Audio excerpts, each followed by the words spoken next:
And we're here with you at Moody Park on this lovely Tuesday evening. Not a lot of sun, but with that comes not a lot of heat. We got the South Jersey Kings and the Mercer Mammoths set to do battle here in Ewing, New Jersey. Swing and a miss there gets us underway. It'll be Ronald Kopcho on the mound tonight for the Mammoths. Trying to get his first win of the summer in the ECCBL, the Auden Reed product. As misses outside on that one. So it'll be 2-1.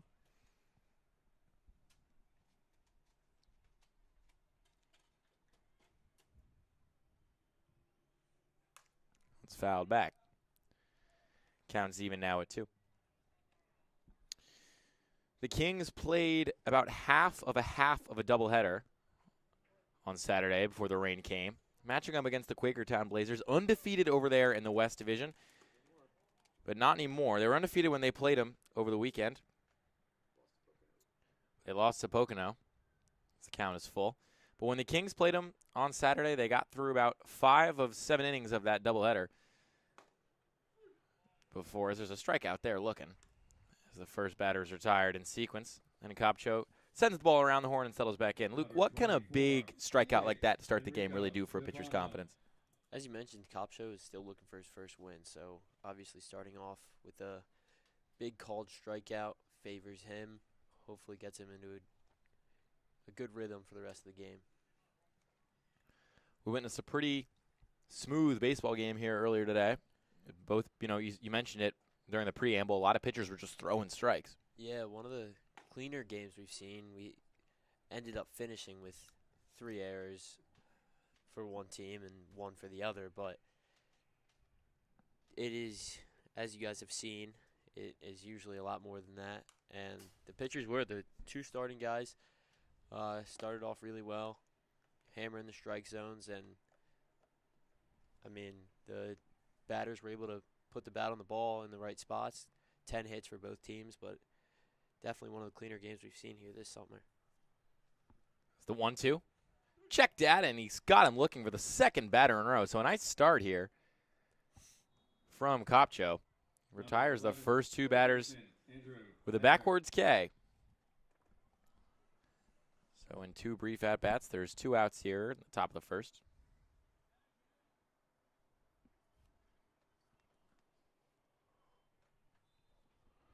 Kopcho's going to open up his third at-bat with fastball right down the middle. Got in there for a strike. If I'm not mistaken, I think we got the helmet cam on their hitter in the box here. Maybe we'll get a good angle of another backwards K as Kopcho's 0-1. Gets in there for another strike. He's really slinging it so far to start this one.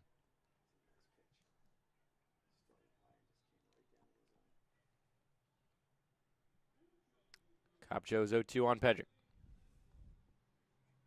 Way outside. It'll be 1-2.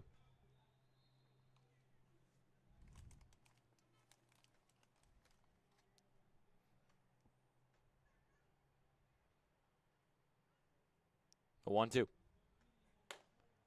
Can't get the outside corner. Seemed like he wanted that one. Yeah, it's a good out right there. Way to lay off. Pedrick takes a couple warm-up swings. It's 2-2 now. Kopcho gets a signal. Comes set.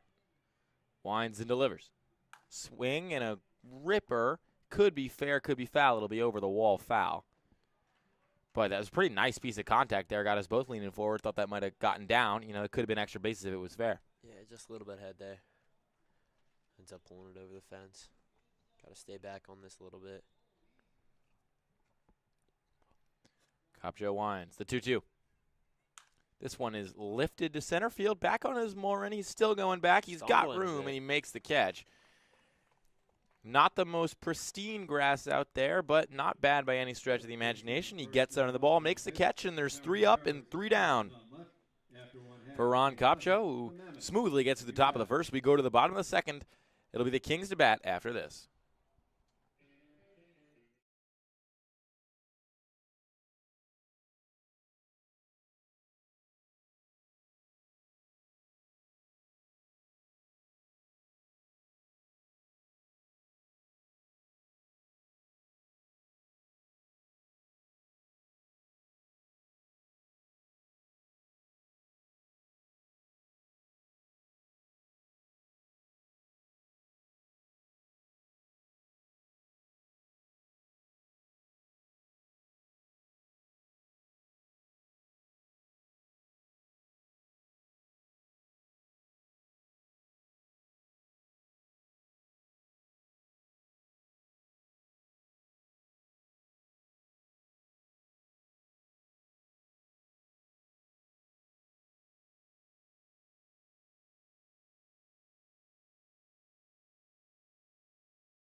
Back with you here at Moody Park. It's Joey Slavin on the mound for the Kings as the southpaw adjusts his cap, rubs his shoulder, and turns to face Ray Mullern, who has been a hitting machine for the Mammoths so far this year. 500 average. That OPS above 1. Still yet to put one over the fence, but singles are hits too. As that one's grounded to third, it's collected nicely and fired across the diamond, but not in time. As we're going to call that an error on the third baseman. Mullern gets to first safely. And the Mammoths have one aboard to start the bottom of the first. Seems like Pedrick just never got a good grip of that one. Yeah, Mullern always does a good job of hustling down the line, forcing those third basemen and shortstops to hurry it up a little more than they usually would. As Pope squares the bunt, this one's right back to the pitcher. Slavin picks up and fires to first, and there's one gone. A little bit out of the frame of Big Shope, but he made the catch. Mullern, like you mentioned, an aggressive base runner, quick, reaches second now, so a runner in scoring position early on for the Mammoths. They search for their 6th win of the year.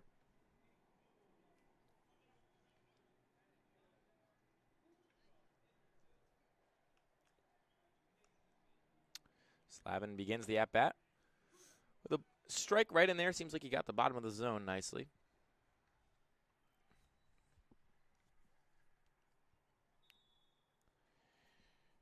Slavin pitching in Holy Family this year.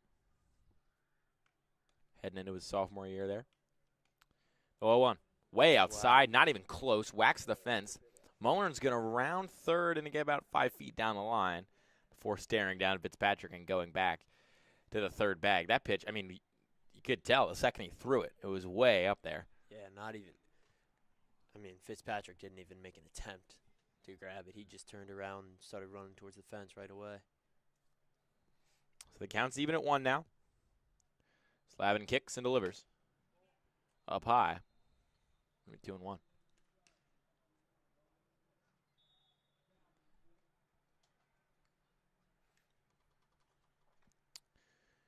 2-1 to Hughes now.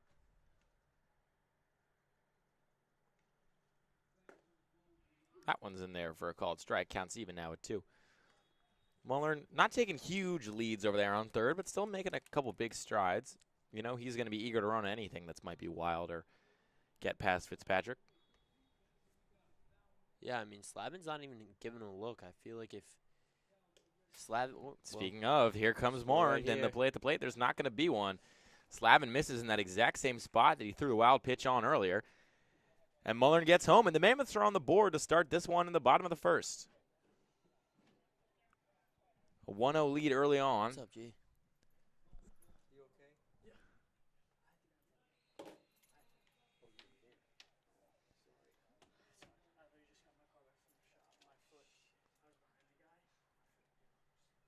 Yeah. As the 3-2 is way outside, misses in the exact same spot. Yeah. For the third time in the at-bat, you got to wonder if there's maybe some grip issues. The air is definitely pretty damp, but you're unsure if the field is damp or not. The dirt doesn't look that wet. He's got some consistency, though. That's for sure. Yeah, that's a good point. I mean, we always talk about finding consistent pitchers. Well, he's consistently way out of the zone.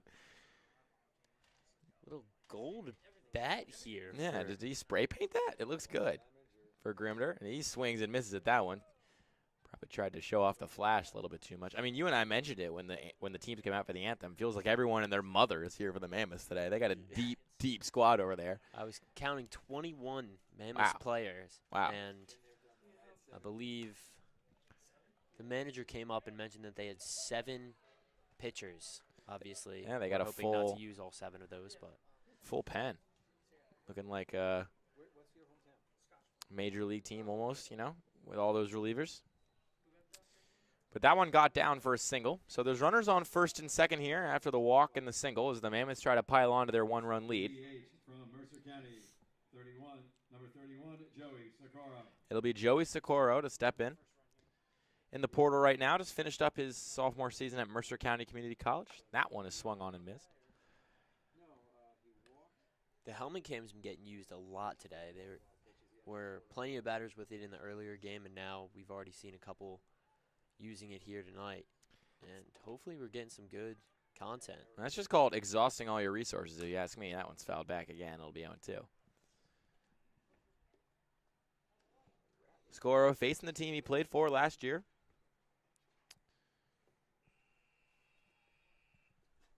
Hitting .292 so far this year. Strong on-base percentage, though, at .393. Showing you he's not afraid to draw a walk, but he's behind in the count here, 0-2. The pitch. Curved in there, but no call. I thought that could have been a strike. Yeah, it definitely could have.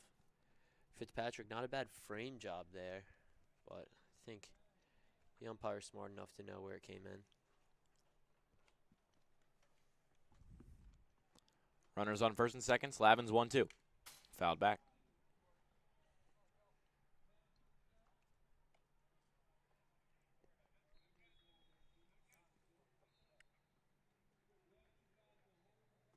Umpire's going to collect the ball.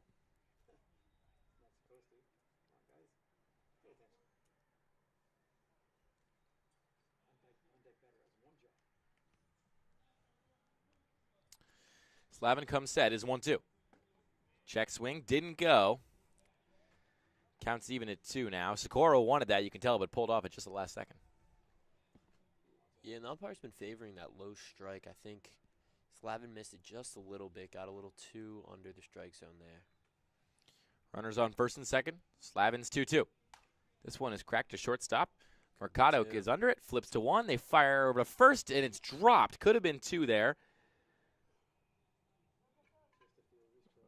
That'll just won't be an error on the first baseman. Then we'll call that a fielder's choice. But they get 1 out here, so that pushes the out total to 2 now, and puts runners in the corners. Number 44 coming our way. As Torrin McKenzie steps into the bat. Fielder, Torrin McKenzie.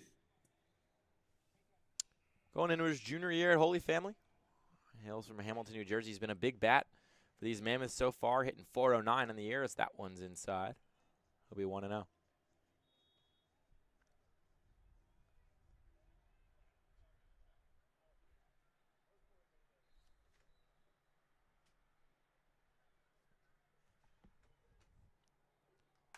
The 1-0 is lifted to the outfield. Going back on it is Mercer. Rabbit back there, too. He could get down, and it does, off the fence.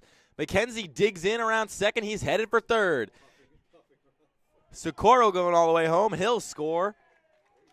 And Torrin McKenzie picks up his second triple of the season on a long fly ball that just got over the head of Master and rattled off the Ryan Coriel sign out there in right field.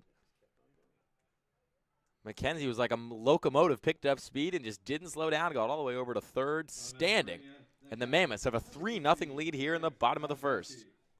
That ball hit perfectly in between Rabba and Master. Master looked like he might have had a shot at it and threw his glove up, but to no avail.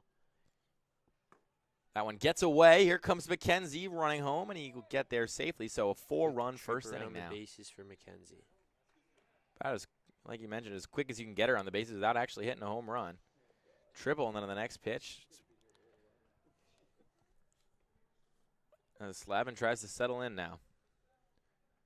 Showing some positive signs early, but just kind of let this inning get away from him ever so slightly. He's allowed 2 runs already on 2 wild pitches. The other 2 just coming thanks to a big triple from Torrin McKenzie. Babkowski in the box now.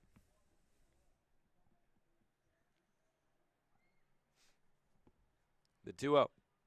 Way inside, almost hit him. He's missing on the other side of the plate. We saw him missing to the right and outside. Now he's coming in on these right-handed batters.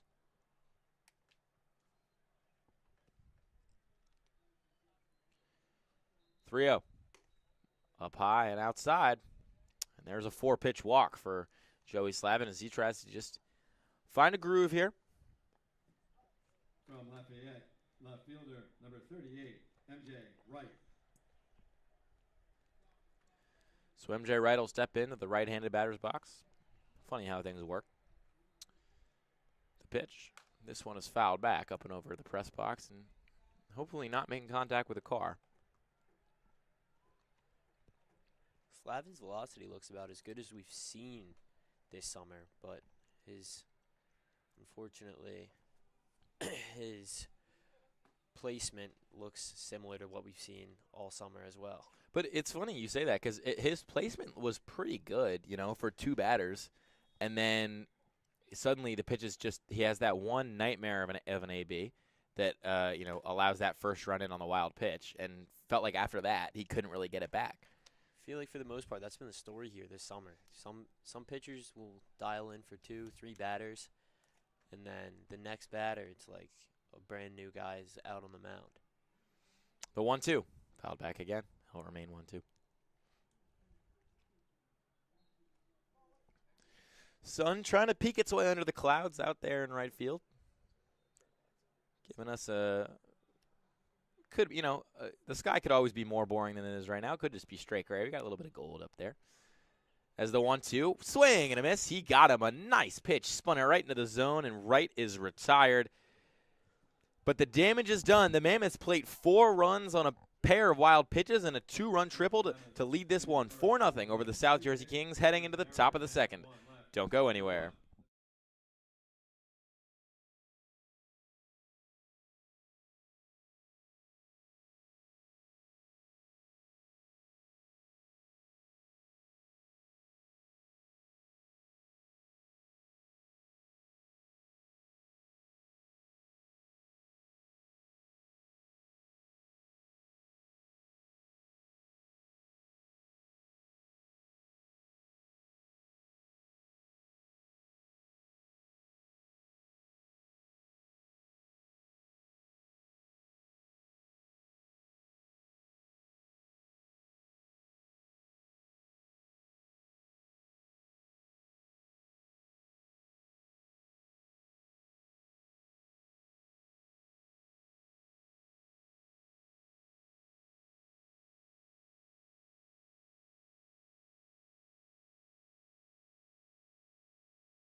Back with you here in the top of the second. Ronald Kopcho still on the mound after a strong first inning that featured a pair of strikeouts and a ground out to shortstop.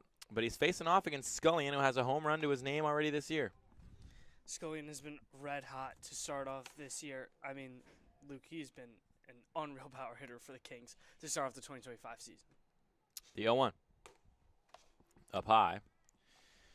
So it'll be an even count against Scullion, who really, I mean, we don't have a Toyota Driver of the Week for this game, but he certainly could have been one thanks to his deep shot on Saturday that, despite the wind and the rain, made it over the left center field fence, just beyond that 370 sign out there. Yeah, Luke, even apart from having that home run, he could still bat in .333, 4 RBIs on the year with 6 total hits. I mean, he's just been a machine. And it's 3-1 to said machine right now. Kopcho looking a little bit rattled here for the first time all game. Could be because he knows who he's facing, as that one's up and out. So it'll be a 5-pitch walk for Scullion, who, you know, he's a big dude, but he's not afraid to kind of get on his horse and move the wheels a little bit. He's an aggressive base runner. Not at all. The same game when we saw when we were commentating, Luke, he hit that home and he hit that home run. He also hit a triple to the opposite field that game, and you could see he was turning on the burners for a big fella. Fitzpatrick in the box now. The pitch. This one is lifted. Could get down for a base hit into the gap, and it does. In between Morin and McKenzie. Around third is Scullion. He'll hold up there, and into second is Fitzpatrick. He'll make it there standing. So a stand-up double right after a walk has the Kings in striking distance early here in the top of the second with nobody gone. And Luke, I was just going to say, on kind of the opposite side from Scullion, Jack Fitzpatrick not off to the greatest season for the Kings, batting .214. With only his 1 RBI to his name on the summer, so I mean, just kind of contradicting what I was going to say right there, but Jack Fitzpatrick makes me pay before I even say the wrong thing on the air. It's Maxwell in the box now. Kopcho showed really good stuff there in the top of the first. But so far, just throwing hittable pitches and struggling to locate ever so slightly. You know, Luke Anderson mentioned it at the bottom of the last inning. Sometimes you can just struggle to find consistency as a pitcher this summer. That one's lifted back and foul by Maxwell. I mean, we've seen it time and time again. Starters, bullpen guys, it really has been that way either way.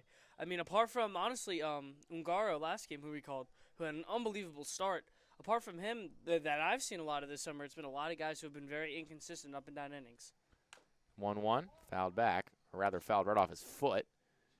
So Maxwell will take a deep breath. Try to get this stinging out. But it's 1-2, Kopcho ahead in the count for the first time all inning.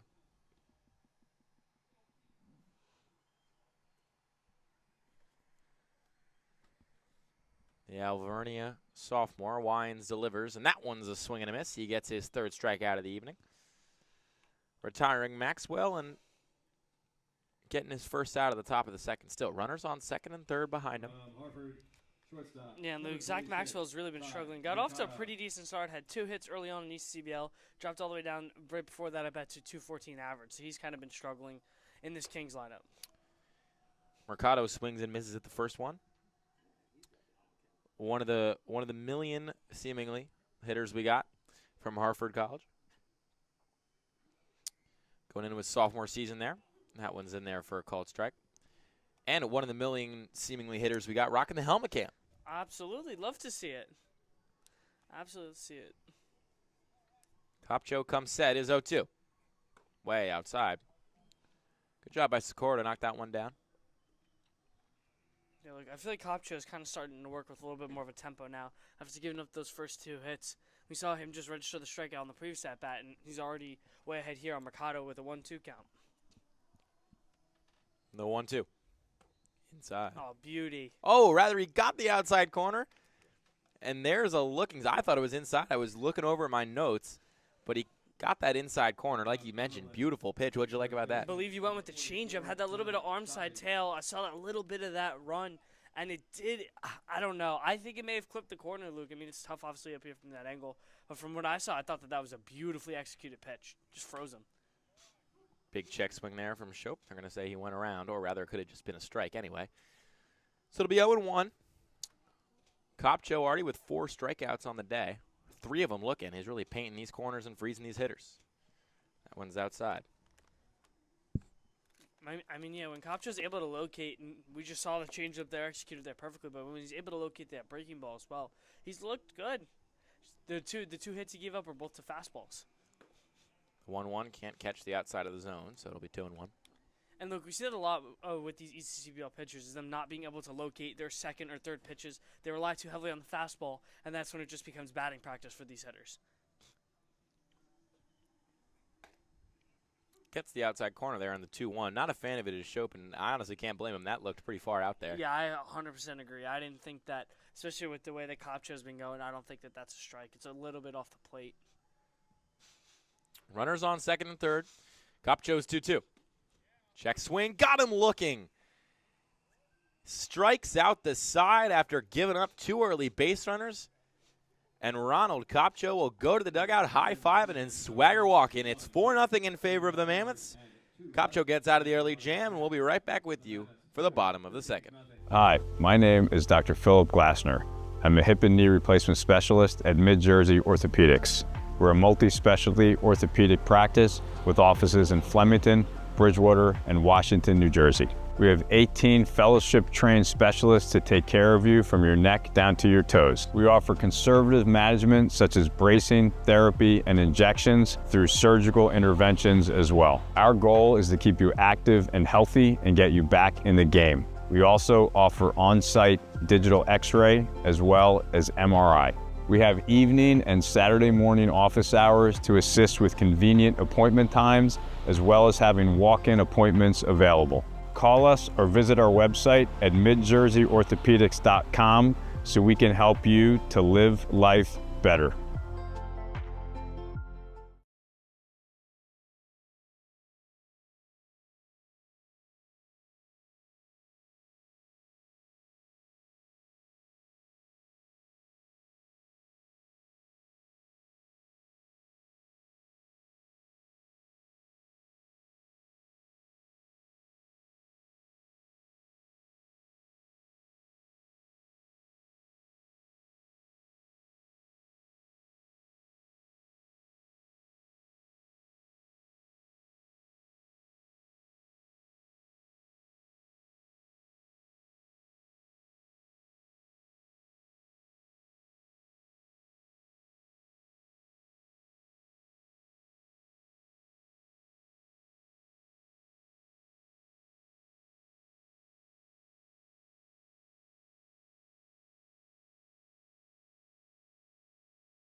Back with you here at Moody Park with an ajar camera in the bottom of the second. We got a pitching change for the South Jersey Kings. Noah Kidwell is going to come in, replacing Slavin, who struggled in that bottom of the first, gave up 4 runs, 2 of which came on wild pitches.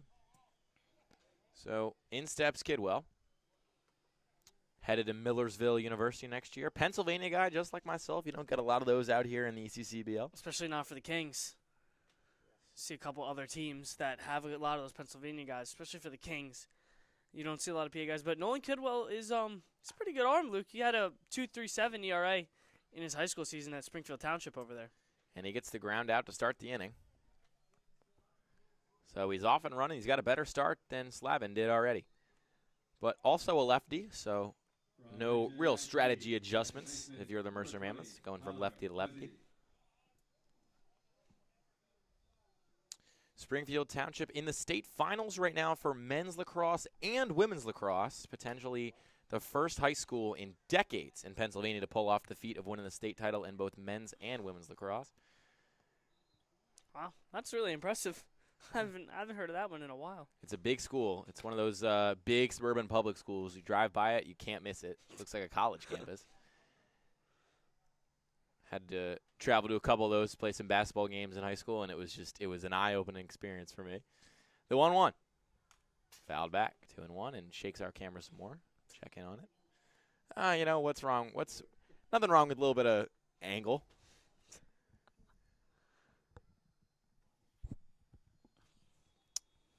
Kings looking for their 5th win of the season. They got an incomplete game on Saturday that you and I called. It was supposed to be the first of a doubleheader. They were just trying to get through 7, but the rain came down a little bit too hard, so they weren't able to finish it. Kidwell's 2-2. Fouled back again. Good battle here. Tyler Huzzy standing in there nicely, just fouling pitches off of Kidwell.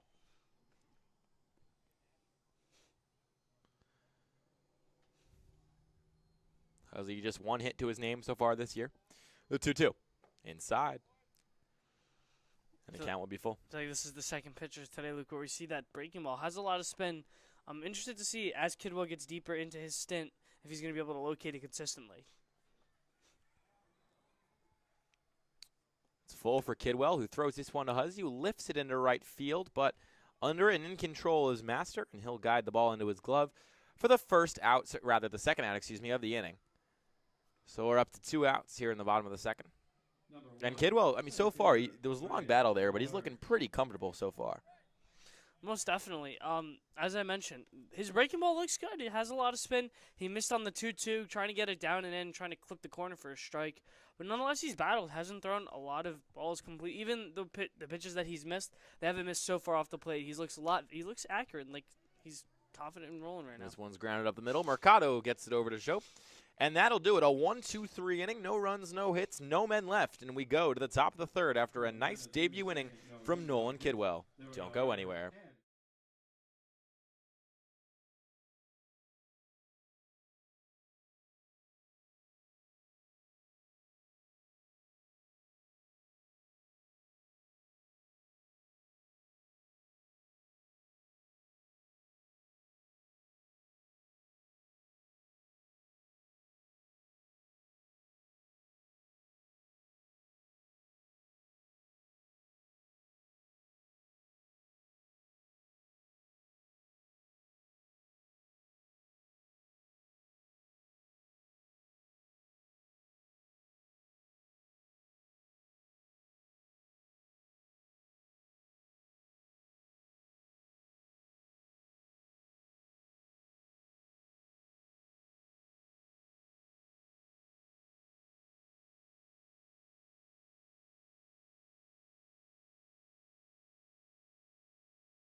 Back with you here from Moody Park after a scoreless second frame. And both the bottom and the top, we go to the top of the third as the South Jersey Kings trying to crack Ronald Kopchak, who has just looked smooth throughout this one as that one's lined to short and caught. So there'll be one away pretty quickly here on that first pitch of the top of the third. The Kopchak's been pretty pitch efficient so far, 36 pitches so far, and he's already in his third inning of work, something of a rarity we see here at ECCBL. And part of that also, Lucas, was him getting out of the jam just last inning, battling. Something to be said for a pitcher that just can pound the strike zone over and over again. But it's Williams in the box now for the Kings.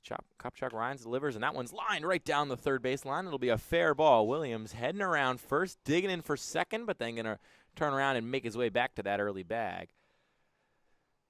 But one of the first chinks in the armor we're seeing from Kopcho allows the base runner to start this inning. Still, though, one gone and a runner on first for center fielder Raba, who will step up. Yeah. Batting order going to flip back over, Luke. This is where I feel like if you're the Kings, you want to try and get that opportunity now. You put some pressure on Kopcho last inning. This is where you really want to scratch across the run. First pitch is in the dirt. Would there be any consideration to bunt here if you were the Kings? No. You still got one out. You need base runners at this point. I mean, it makes no sense to put in a perfect scenario, move the go-ahead runner over to second with two dead. That one's fouled off. So it'll be 1-1. Especially, I mean, I get Jordan Raba not off to the greatest season in ECCBL, only hitting 143. But still, you got to let your guys hit in this scenario. That's what they say. The summer's all about just getting reps and 100%. trying to be as smooth and consistent as possible. Raba heading into his sophomore season at Mercer County Community College. He gets a lot of that one, but it's popped up. Going back is Gimner, and he's under it, and he'll make the catch. Tagging from first to second is Williams. The play at the plate, there is not one. But Raba was just under that one. Off the bat, that sounded really good, and he pushed Gimter all the way to the corner where he made the catch. Yeah, you mentioned it. I mean, if he's not underneath that ball as much as he did, that ball had a chance to get to the wall, but Raba just missing it, barely underneath. And those are the most struggling swings as a hitter is when you see that pitch that you like, but he was just a fastball simply away, into the lefty, Raba. Just, put a good piece on it. That one almost gave Tufano a shave. Threw it way up and in. It'll be 1-0.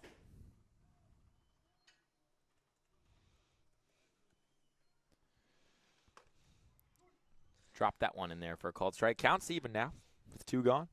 Tufano, not a big power threat, but does have 8 of his 9 hits on the summer have been singles. So a little bit more of that slap ball hitter. So, I mean, I'm sure that the Kings would love a slap single right now. Could hopefully get Williams to round third and score their first run of the game.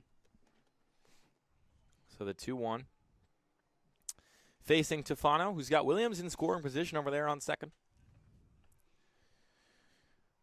Kopcho kicks and delivers. That one looked way inside, but he spun it in there for a called strike. There was a dial-up Wi-Fi level of delay on that call. I mean, absolutely disgusting front door breaking ball from Kopcho. Let's see what he goes with 2-2 here. Got the full arsenal and and he almost shaved Tufano again. He really could have thrown anything in the world. He decided, listen, maybe this guy doesn't need a jawbone.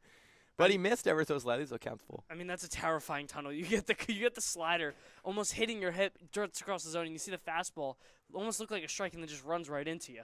Kopcho's 3-2, way outside. And Tufano, I mean, you mentioned those filthy pitches that Kopcho was throwing. Tufano still worked to walk there. Pretty good at bat. Yeah, his 3-2 pitch was not what you wanted. I feel like you should have went in with the fastball there because you showed him that you had that sinker kind of running into the hitter. You showed him the slider kind of running away. You want the fastball that just kind of stays on the same plane, freezes the hitter. Now he has to have a tough at bat here against Pedrick. That one's outside. Got Pedrick looking in the first inning. Sakura wants to go over there and talk with Kopcho, not locating the breaking ball where he wants it specifically. Just to call him a little chat. I mean, obviously they have the lead now, but Luke, we've seen some insurmountable leads get obliterated quickly. So, I mean, things move quickly here at ECCBL. You know what they say, any given Tuesday at Moody Park, something can happen. Especially when there's Tuesday night basketball here. Last time we had a Tuesday night basketball, baseball type of game, we had a very long one, we could say that. Yeah, but we got out of here. We got Mercer ruled, thankfully, as that one's outside, or else we would have had to be here for an extra half an hour. You know, I still made it home in time to have some chocolate chip ice cream at an hour that wasn't important. So that's what I call small victories. 2-0. Swing and a miss. Way out in front of the fastball. I mean, Pedrick had the foot down. Really, I think Kopcho hasn't blown it by a lot of guys today, but Pedrick just came up with nothing but air at a simple fastball from Kopcho, just trying to locate it. Kopcho dealing well all day. It's 2-1. Swing and a miss again. That time he went with the changeup. Kopcho just playing the mind games there. He saw that he was so out in front of the fastball. Why not throw him the changeup? Slow him down even more.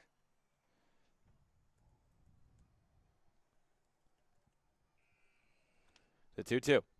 Way outside. Good. Oh, he wanted it. You could tell. You could tell he really did. But laid off of it ever so slightly.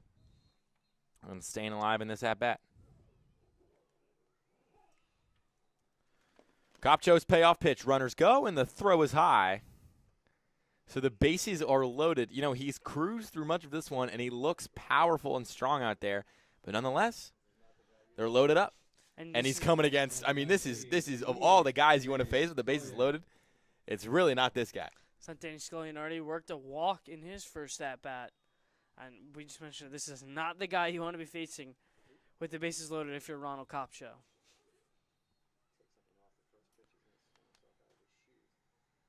First offering from Kopcho is in there for a called strike. And Kopcho just doesn't care, just going right after Scullion. Why not?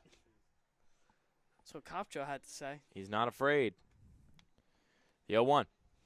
That one is lifted, hit hard.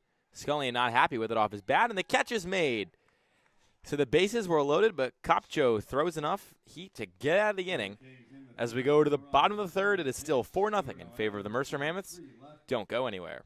After 2.5, the Mammoths 4, the Kings The ECCBL is sponsored in part by Northfield Bank, proudly serving local communities since 1887. With branch locations across Mercer and Hunterdon counties, Northfield offers simply free checking with no minimum balance, no monthly fees, and no per-check charges. Northfield Bank customers also enjoy free online banking, mobile app access, and a free debit card for everyday purchases. For more information, please visit northfield.com or follow Northfield Bank on LinkedIn, Instagram, Facebook, Twitter, and TikTok at Northfield Bank.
Back with you here at Moody Park with Jake Pope up to bat.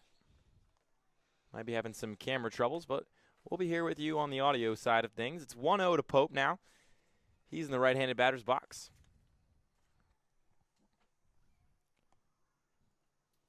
The 1-0. This one's cracked foul. It's be 1-1. 4-0 lead for the Mercer Mammoths. They tacked on those 4 runs in the bottom of the first, but were scoreless in the bottom of the second. And that moves us here to the bottom of the third. And I'm looking to extend their lead. And part of that was Nolan Kidwell coming in, throwing up a 1-2-3 inning in his first full frame of work. So he's going to fall behind Pope here.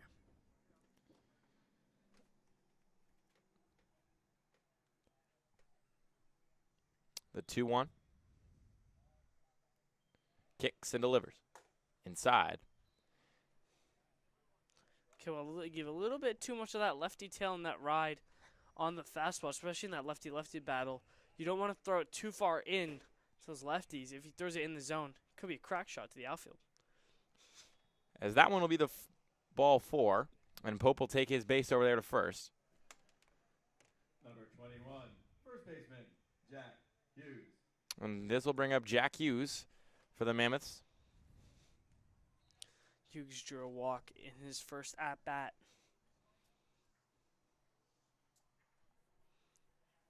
See how he fares against Kidwell, who's been pretty rock solid so far today, apart from this leadoff walk.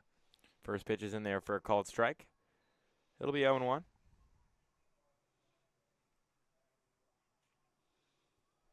Coming into this game, Kidwell only 3 total innings on the summer so far, giving up 3 earned runs in those 3 innings. That one's down, or rather in there. It'll be 0-2. Got a nice looking half swing. If for Kidwell, Jack Hughes way out in front. Just completely fooled there by the fastball away. The 0-2. This one is lifted, and it'll just drop foul. Had everybody leaning forward for a second.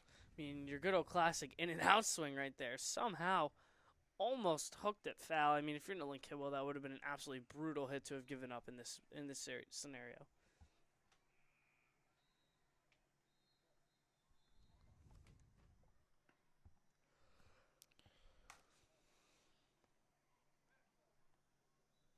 This one's fouled back and out of play. Hughes staying in there against Kidwell, though. I mean, Yeah. he's looked like he's had a little bit of trouble this at bat, but he's been staying in there. He's battling, still being down 0-2. And Kidwell's looked strong for a lot of his, really first action here in the ECCBL. As his 0-2 is inside. It'll be 1-2.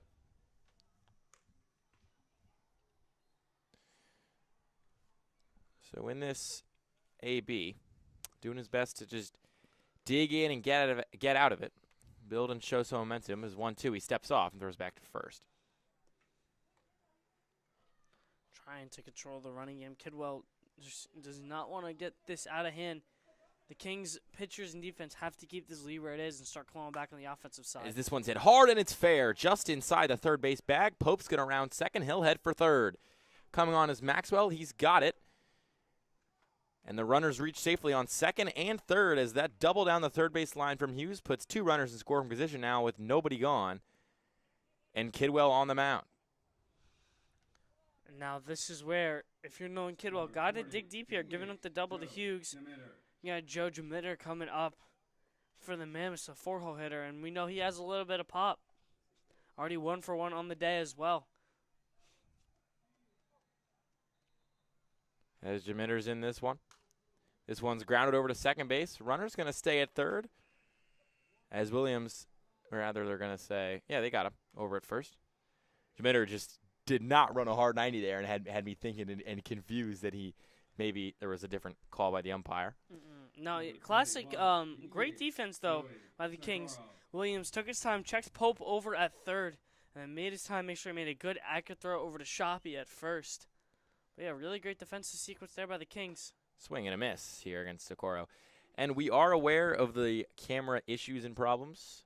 We'll get that figured out between innings, so don't fear. The beautiful scene that is Moody Park on a Tuesday night is coming to you soon, as there's a swing and a miss by Socorro. So you're just going to have to turn computer up and pretend like you're listening to the good old radio all the way back when, that used to be the go-to way to catch a ball game. The 0-2.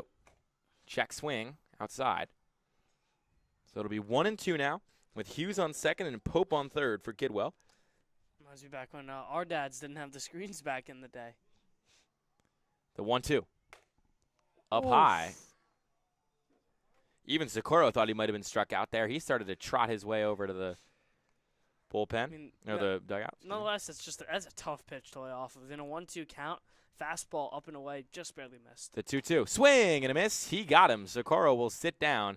Was chasing that down and away slider, and he chased it all the way into the dugout. So Socorro is retired, but up comes Big Torrin McKenzie. Hit a triple his first time up. He's been just a machine of hitting here for the Mercer Mammoths so far this season. He was at 409 heading into this game. I'm sure that number's gone up. The math, too hard for me to do in my head as the at-bat begins with a pitch down low. But runners on second and third, Hughes and Pope, and a 4-0 lead for the Mercer Mammoths with Kidwell on the bump and McKenzie in the box. The 1-0. Swing and a miss.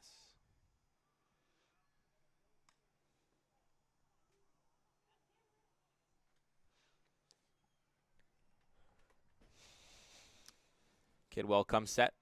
The 1-1. This one is lifted, could get down, and it does, right into right field. Another nice piece of hitting by McKenzie. Both runs are going to score. He's digging in for a second. Could he go for third? He won't. But he gets in there for his second extra base hit of the game.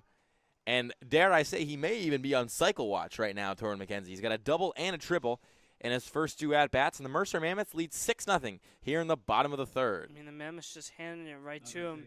Nolan Kidwell looked really good, and he was right there, Luke, right there on the cusp of getting out of the gym. Had two dead, even had a strike on McKenzie as well. But McKenzie just ropes one right to the opposite field. Wasn't super hard hit, but got just enough. Put it past Master over in right field. And McKenzie with the two-bagger and 2 RBIs, extending this Mammoths lead. Babkowski in the box now. He's down 1-0 in the count to start. Kidwell comes set. Wines delivers and drops one in there for a called strike. It'll be 1-1. I mean, credit to Kidwell, Luke. I mean, I get he had the leadoff walk, but hasn't really given up a lot of super solid contact apart from that McKenzie. And once again, almost got out of that jam there. Unfortunate luck there for him. As Babkowski will ground one into left field. That'll be a base hit.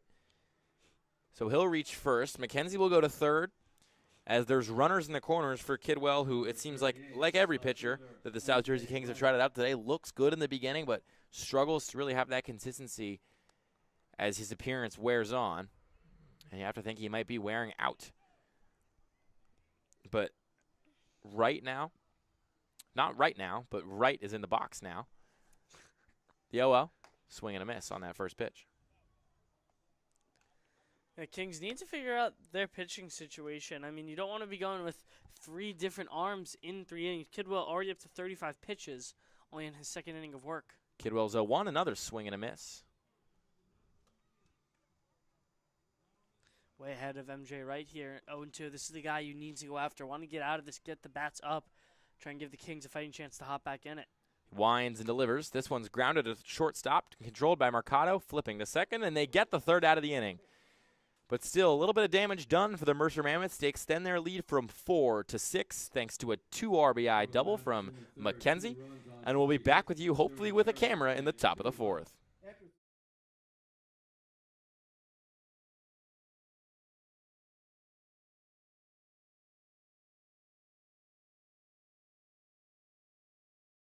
With this a lot.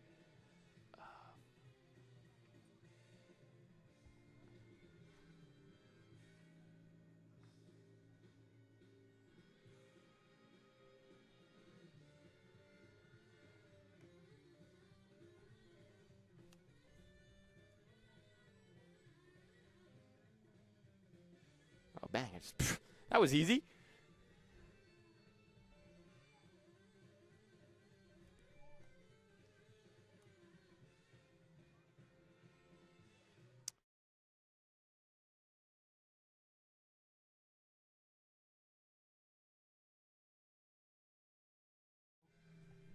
No, to the right.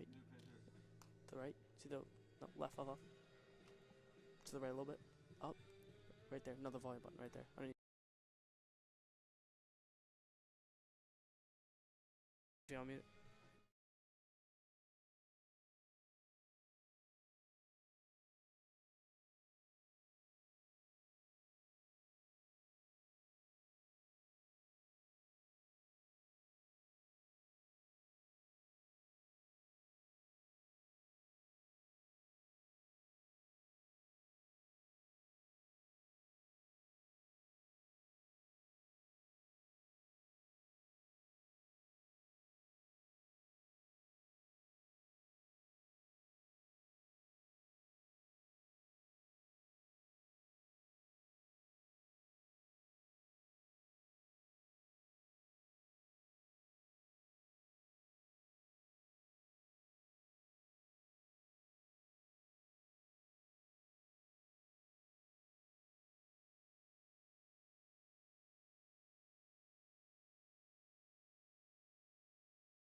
Back with you here at Moody Park, and we got a new pitcher for the Mercer Mammoths after a really strong start from Ronald Kopcho.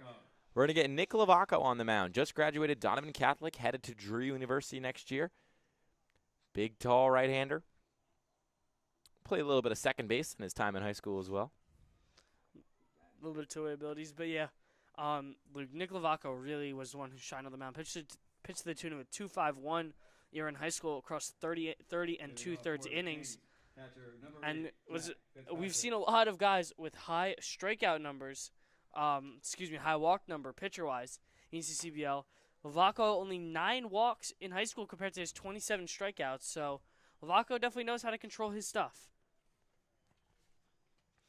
As Lavaco it's 1-1 now for Lavaco, as we have once again had camera problems. So it's 1-2 now. We're still radio broadcasters as we try to figure this thing out. You know, we're running our own show up here. It's 1-2. Lavaco kicks, delivers. Outside. Counts even at 2. Well, the same breaking ball he got across for the strike in the previous pitch. Just threw it a little bit too much, missing away from the righty Fitzpatrick in the box now. The 2-2 from Lavaco. Kicks, delivers. Fouled up and away and out of the park. Lavaco has a pretty dramatic lean back, an arm angle, such a way that makes him look like, you know, it's taken everything out of him to throw every pitch. But, you know, he's getting some good velo on it as his 2-2. Snaps the outside corner, and there's another looking strikeout. Kings hitter's not happy with this umpiring so far.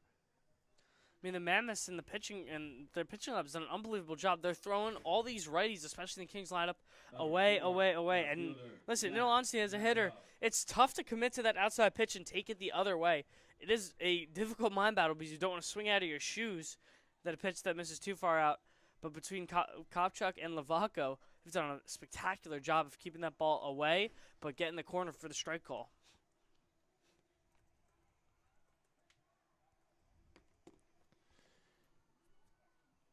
Maxwell now due up who's 0 for 1 on the day.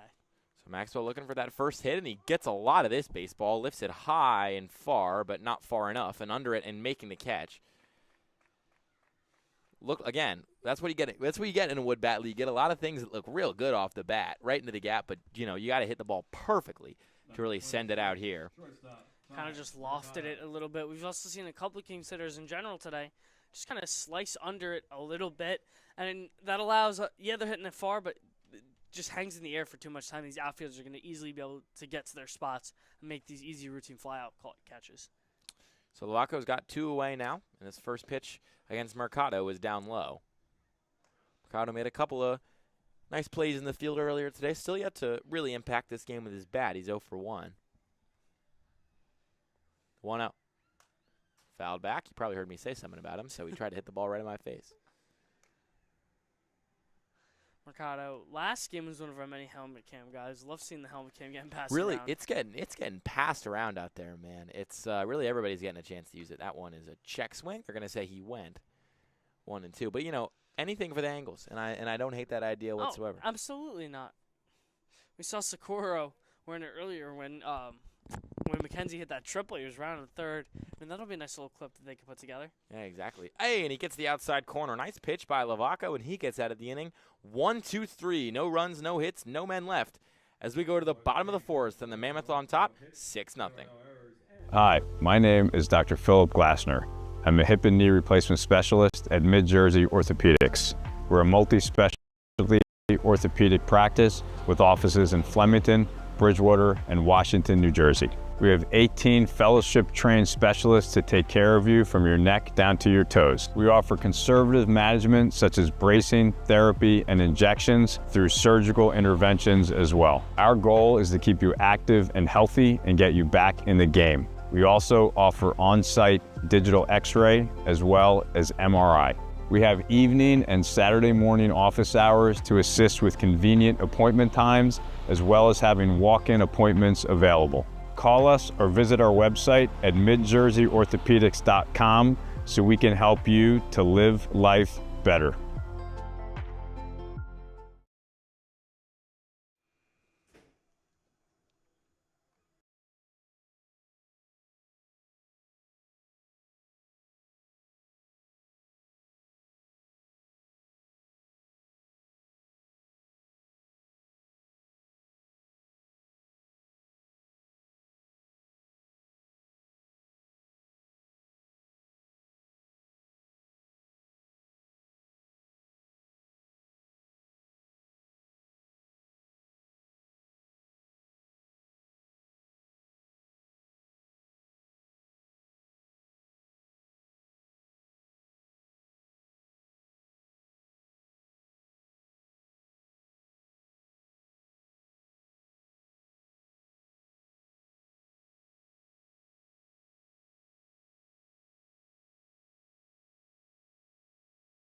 Back with you here at Moody. It'll be Will Heyman to lead things off for the Mammoths,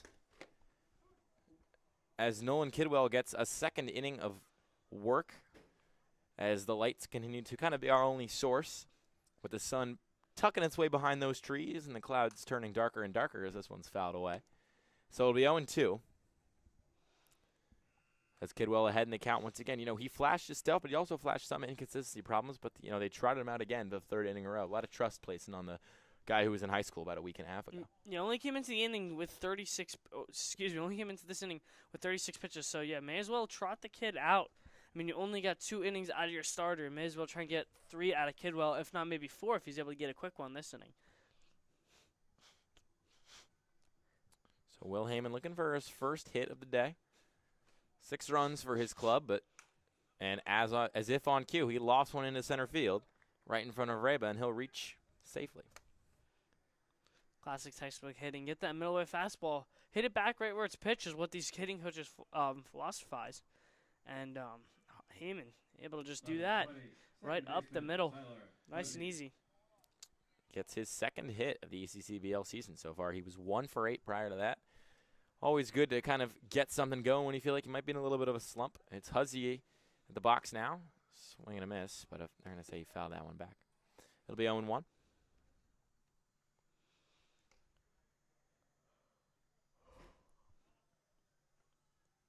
I mean, it's been an interesting weather day today. Look, I mean, there was a little bit of rain earlier today. Then the sun decided to come out, a little bit muggy.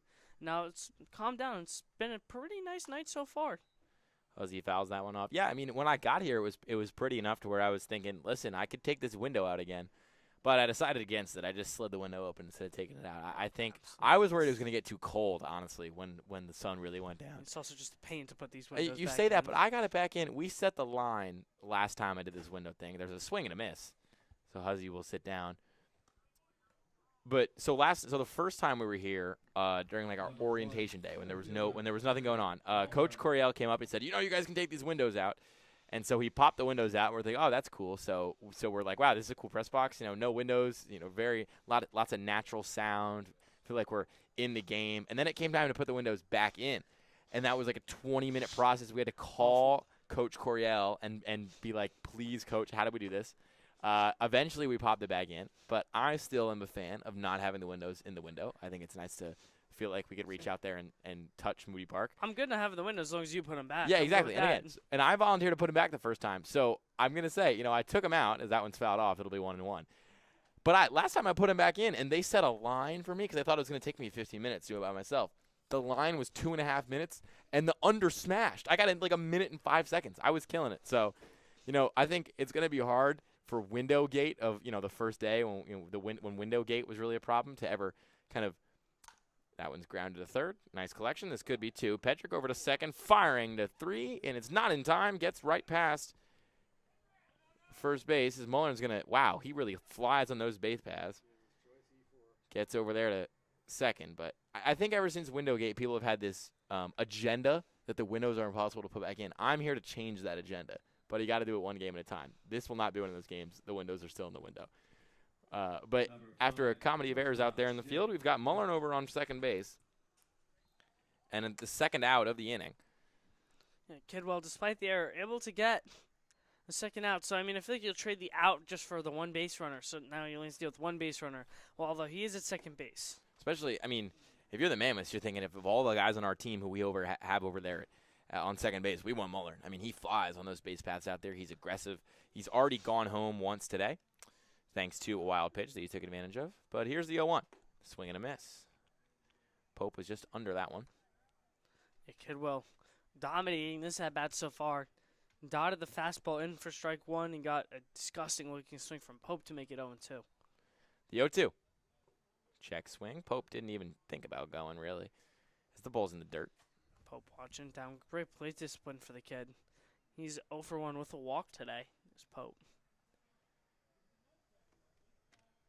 Looking for his first hit of the game.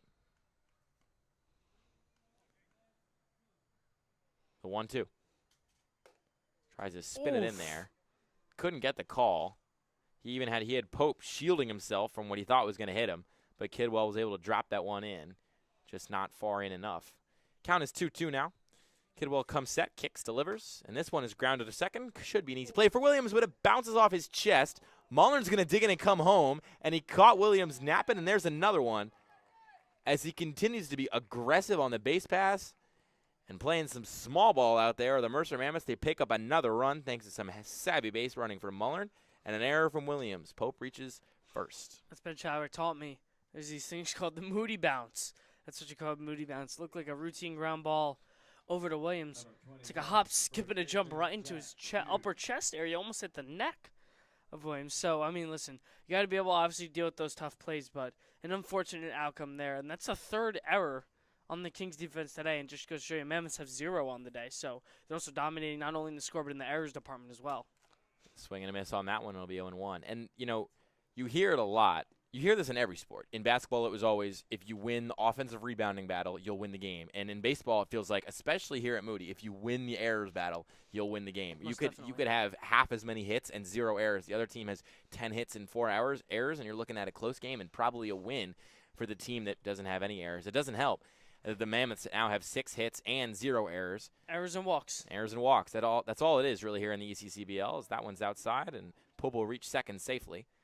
No resistance put up to his steal attempt. It'll be 1-2. I mean, Fitzpatrick couldn't do anything. I mean, Kidwell just spiked the pitch straight up. Fitzpatrick actually made a nice pick on it, but not able to even get a throw off on the speedy Pope. The 1-2 is correct foul.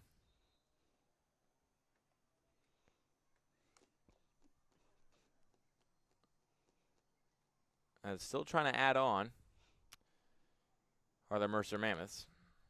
Got a runner on second here, and a 1-2 count. And 2 gone. Kidwell kicks, delivers, and that one's down low. Count is even at 2. Kidwell can't lose. Hughes here was ahead 0-2. Hughes battling back, able to even it up here at 2 apiece. And this is most likely going to be Kidwell's last inning up to 56 pitches. I haven't seen personally an arm go 70 plus pitches this season so far, so we'll see. This one is lifted and down in the outfield. Pope could dig in, and he does, rounding third and heading for home. The play at the plate, nowhere near in time, and Pope gets home as the ball gets away from Fitzpatrick, and Hughes will head over to second.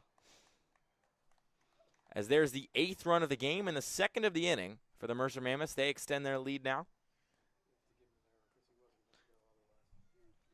Yeah, Maxwell's going to get charged with the error there for the errant throw to the cutoff man. Just completely whiffed on his man. I mean, the run was going to score either way. But you got to be able to hit your cut there, Luke, and just limit the base runner, because now you're going to have Hughes up in scoring position with Jameter coming up in an RBI opportunity now. For Kidwell, though, he's going to get met with here at the mound. Could stay in. Yeah, no, We'll I see some activity going down there. There is over in the Kings bullpen. There is some pen activity, but nothing doing too much. I'm sure they're just looking at who's going to come in and start the next inning, because they trust Kidwell to get out of this one. As he's going to be met with Gmitter, who's 1 for 2. Started over there in right field today. But big 4-0 is matched up here in a left-left matchup with a runner on second. AB starts with a strike, just getting the outside corner. I mean, to think about this, Luke, in all honesty, Kidwell should be out of this inning. He had that ground ball over to second base by Williams. If he makes that play, Kings are out of here, and it's at least a more sizable, or excuse me, a smaller deficit. Swing and a miss. Gmitter wanted all of that one. He tried to put that one into New York State. I mean, Kidwell getting to 0-2 counts. He's been no stranger to that. He just hasn't been able to finish these Mammoths hitters so far. The 0-2 is chopped foul. There's a prime example. Luke, I'm actually genuinely interested in how many 0-2 counts Kidwell has gotten these Mammoths hitters into this inning. He just has not been able to at all finish any hitter this inning. The 0-2 outside. I don't know if Kidwell is just trying to do too much with the breaking ball, trying to do too much with the fastball. I don't know what it is, but he just has not been able to execute when he's way ahead in front of these hitters. 1-2. Up high, can't get the call. 2 even. 2 balls, 2 strikes, 2 outs, and a runner on second. As Kidwell stares down Gmitter, winds and delivers. Check swing, and he got him on the inside corner. Gmitter not a fan of the call, but it doesn't matter as Kidwell gets out of the inning, but still giving up 2 runs now for the second consecutive inning. And the Mercer Mammoths extend their lead to 8-0, heading into the top of the 5th. The Mammoths 8, the Kings nothing. We'll be back. Hi, my name is Dr. Philip Glassner. I'm a hip and knee replacement specialist at Mid-Jersey Orthopedics. We're a multi-specialty orthopedic practice with offices in Flemington, Bridgewater, and Washington, New Jersey. We have 18 fellowship-trained specialists to take care of you from your neck down to your toes. We offer conservative management such as bracing, therapy, and injections through surgical interventions as well. Our goal is to keep you active and healthy and get you back in the game. We also offer on-site digital X-ray as well as MRI. We have evening and Saturday morning office hours to assist with convenient appointment times, as well as having walk-in appointments available. Call us or visit our website at midjerseyorthopedics.com so we can help you to live life better.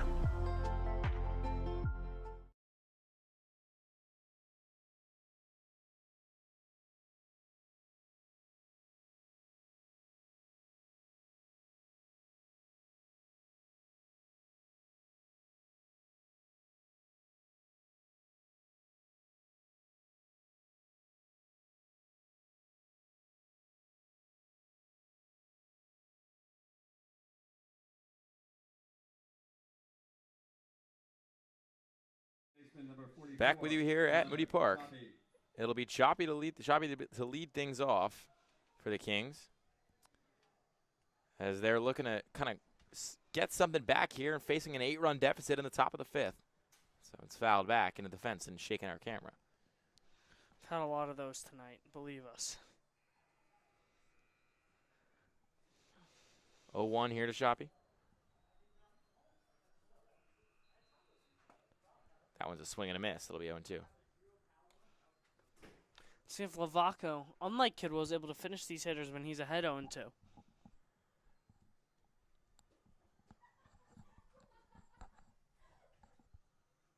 0-2. Down low.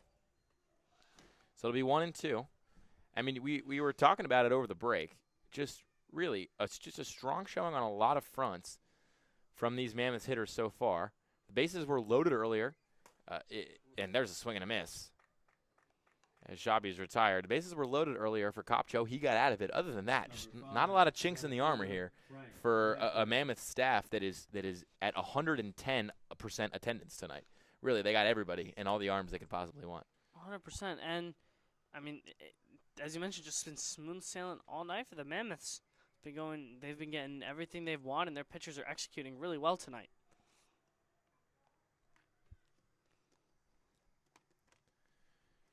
Lavaco only with 17 pitches, already thrown a full frame and a third of this one. The 0-1 inside. Having to scoot out of the way there. What was Master? Master 0 for 1 on the day, still looking for his first hit. Counts even now 1-1. The pitch from Lavaco fouled away.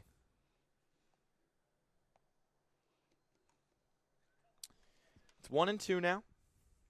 Interested to see if Lavaco wants to go with that sweeping breaking ball down and in and try and jam Master up. He gets a lot of spin on that pitch. The 1-2.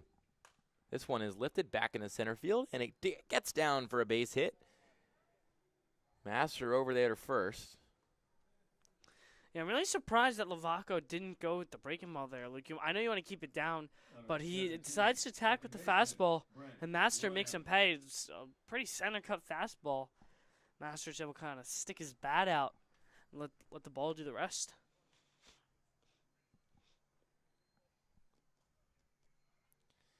The 0-0. Faison Williams, who had an error in that last inning that really just kept things going, resulted in a couple runs getting plated. Kept the carousel constantly moving. We'll say that, to say the very least. 1-0. Lavaco stretches and delivers. In there for a called strike. Counts even. Another Mammoth pitcher was able to locate that fastball down and away to the righties. In all honesty, Luke, I feel like they struggled a little bit more with the lefties. With the righties, both these Mammoth pitchers have done really well locating their fastball. There it is again on the outside corner. Nice pitch there. You know, earlier we had Kopcho who was spinning stuff and breaking knees and ankles with his pitches because of how they were swooping into the zone. And now we've got a guy here in Lavaco who's just throwing gas and putting it right in the correct spots. And his 1-2 is grounded to second. This could be 2. Wrights on it, flips to Pope. Pope fires to first, and they get the double play as the side is retired, cruising right along as Lavaco. And we move to the bottom of the 5th for the Kings. They get 1 hit, but there's no errors and no men left after that double play.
Leading off for the Mammoths, Aldo Pena into the game the E8, number 31, Joey Socorro. for the South Jersey Kings as they continue the southpaw barrage. His first pitch is inside. And, you know, I understand you kind of have some ties to this guy? Well, you went to South Plainfield, so I'm up at St. Joe's in Metuchen. We played South Plainfield a lot. We swept them actually in the regular season this year. We played them a lot in conference. We can say we've had some bitterness towards South Plainfield for sure. Bitterness. Oh, goodness. Well, I hope you don't say too many mean things about him. That one's grounded foul. As Socorro's in the box now. We had the upper hand this year, Luke, winning a GMC title up there in Middlesex County. So, you know, nothing too bad I have to say about South Plainfield this year. Yeah, I'm sitting right next to a GMX champion, county champion, whatever that really means. I'm not tapped into Jersey High School baseball. 2-1 in there for a called strike. Counts even. Aldo Pena just wrapping up his freshman season over there at Kane. That one gets away from his catcher. And, I mean, we mentioned it during the break. That's kind of a theme. So over 6 and a 2/3 pitched over there at Keene. He gives up 8 runs, but only 1 of them earned. So his ERA is really not that bad at all, as that one's in there for a called strike 3. Sitting down Socorro. Being able to freeze him with the fastball away. Instead of Socorro getting over there to first base, makes him take a right, left, back to the dugout. Is that a cheat code? I guess so. May as well. Now, this is going to be an interesting at-bat, though. McKenzie 2 for 2 on the day. He's been the best hitter by far on either team. At-bat opens up with one right off of McKenzie's foot. He's going to hop that one off. I know that's going to sting. And, you know, you get a triple, you get a double, and then what do you get as a reward? You get the helmet cam. Sure enough, Torrin McKenzie rocking the helmet cam. He's at the dish now. You know, he's a homer and a single away from the cycle. I'm not sure how often the cycle happens in the ECCBL, but it definitely has not happened yet this year. Danny Scully was on cycle watch. He had the home run, the triple, and the single. Just needed a double to do it, and he got up with a chance to do it, and hit a line shot right at the center fielder. He was the closest I've ever seen to getting a cycle in ECCBL baseball. The 1-1, fouled back. McKenzie's going to take time here, step out of the box, work that swing. Pena already getting one better out. He's ahead in the count 1-2. Kicks and delivers. Tries to spin that one on the outside corner. Can't get the call. Tried the backdoor slider. Couldn't quite get home. Yeah, I mean, it's a good pitch idea. I mean, you see a guy who's 2 for 2. He's hit 2 inside pitches hard today. If you're Pena, you go with that slider away, trying to clip the corner. Yeah, just trying to keep the ball away from McKenzie, not let him get to the spot where he wants it. The 2-2 is swung on a miss, but the ball gets away from Fitzpatrick. Charging over to first is McKenzie, and he'll make it safely. But they're going to say, we're going to hearing some chatter and discussions from the umpire. I think Fitzpatrick was arguing that was a foul ball. That's why I got away from him. But McKenzie standing over there at second. There's going to be a little discussion. Yeah, it seems like the umpires said, I don't have anything. At least the first base umpire said he didn't see anything clear and obvious, and we don't have a comprehensive video review system. I mean, look at our one camera's pointed at an odd angle because it probably a foul ball hit the fence too hard. And that's kind of where we're at right now in terms of review systems. So the Kings coach is going to come out here and talk things over, but it's going to be hard to change his mind.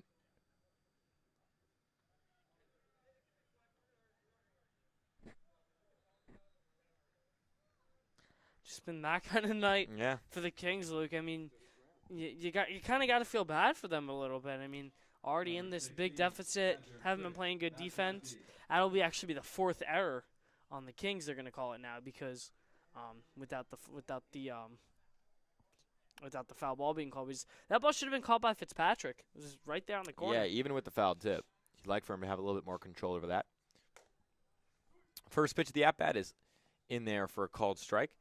Babkowski, he's 1 for 1 today, and this is not his second at-bat. So he has already reached base twice. The pitch inside. Try to get him crossed up there, but Babkowski stood his ground and took the pitch. He almost did get him crossed up. Babkowski gave a little lunge at the pitch. If Pena didn't throw it so down and in, I feel like he would have gotten a swing and a miss right over the top of that breaking ball. The 1-1. This one is cracked foul. McKenzie will stay on first base. 1-2 now. Pena 13 pitches deep.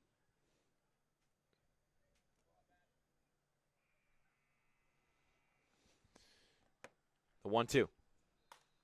Lifted to second base and just past the glove of Williams. McKenzie's going to get to second safely. And there's a base hit for Chris Babkowski. So the Mammoths, once again, just producing hit after hit, putting some pressure on now on the newly inserted Pena. And MJ Wright, a chance to do some damage, who's 0 for 2 on the day so far. So MJ Wright just looking for his first hit of the day.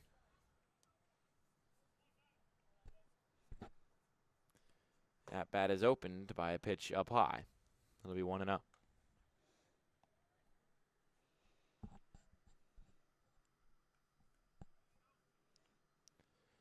The 1-0 to right. Inside, sliding over and getting in front of it is Fitzpatrick. But they're going to say it nicked him on the elbow, so the bases are loaded. Wright will jog his way over to first. Babkowski to second, and McKenzie to third.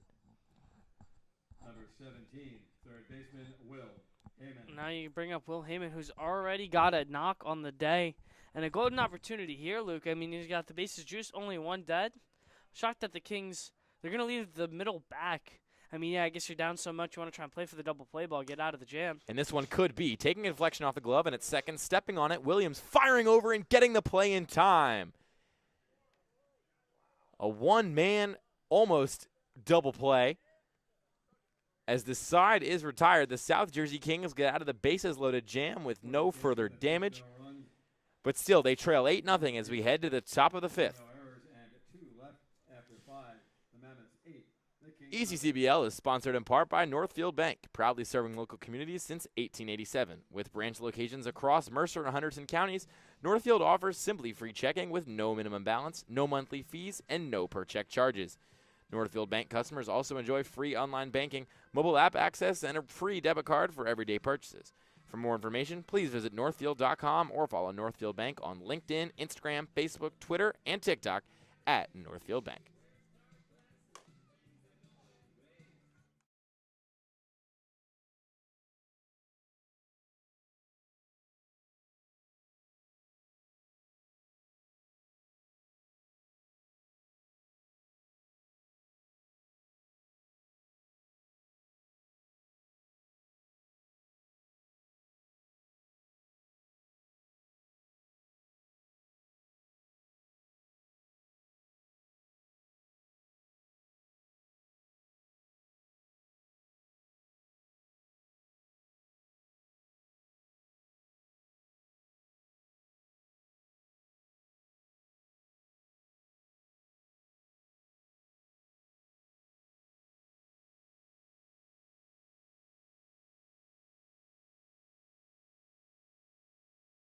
Back with you here at Moody Park. Lovaco still in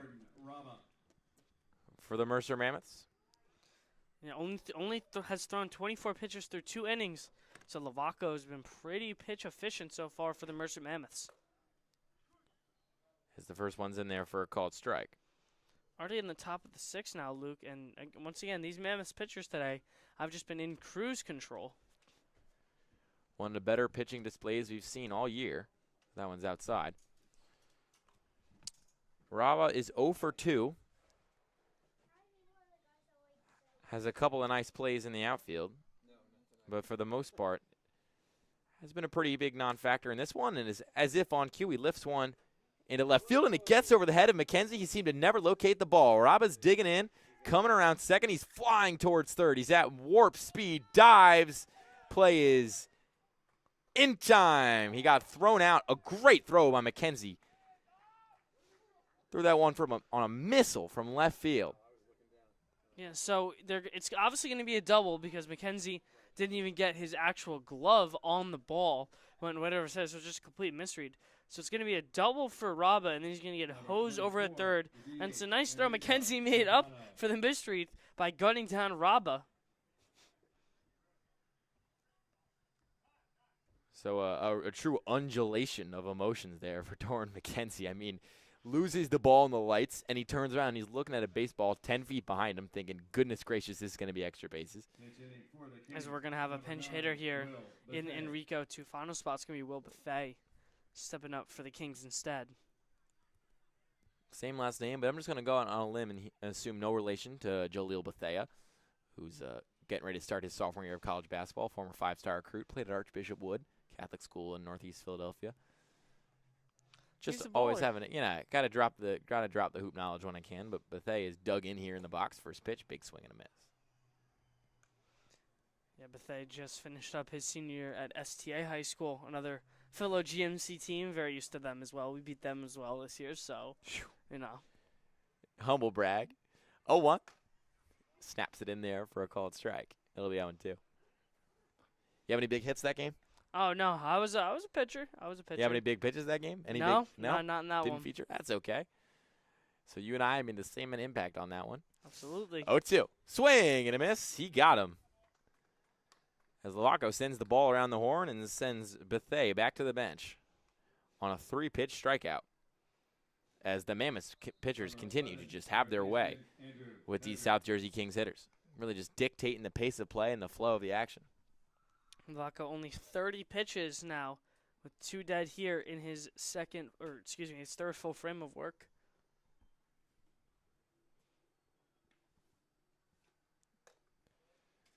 Starts this one with a ball high.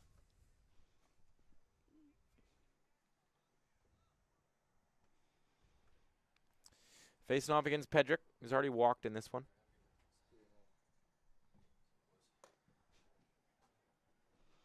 That one just missed. Looked like a good pitch. So it's 1-1, or rather 2-0. Pedrick stares down Lovaco. Here's the pitch. Got the outside corner. Big nod from Bedrick, seeming like he's trying to tell the umpire, I understand it now. I know where this zone is. I mean, even if they can understand it, none of these Kings catchers have been able to do anything with understanding it. This one is lofted. It's not that deep. Back on his Pope, and he makes the catch. Didn't lose that one in the lights, and there's the inning. No runs, one hit, no men left. As the South Jersey Kings continue to be shut out, and we go to the bottom of the sixth here at Moody. Hi, my name is Dr. Philip Glassner. I'm a hip and knee replacement specialist at Mid-Jersey Orthopedics. We're a multi-specialty orthopedic practice with offices in Flemington, Bridgewater, and Washington, New Jersey. We have 18 fellowship-trained specialists to take care of you from your neck down to your toes. We offer conservative management such as bracing, therapy, and injections through surgical interventions as well. Our goal is to keep you active and healthy and get you back in the game. We also offer on-site digital x-ray as well as MRI. We have evening and Saturday morning office hours to assist with convenient appointment times, as well as having walk-in appointments available. Call us or visit our website at midjerseyorthopedics.com so we can help you to live life better.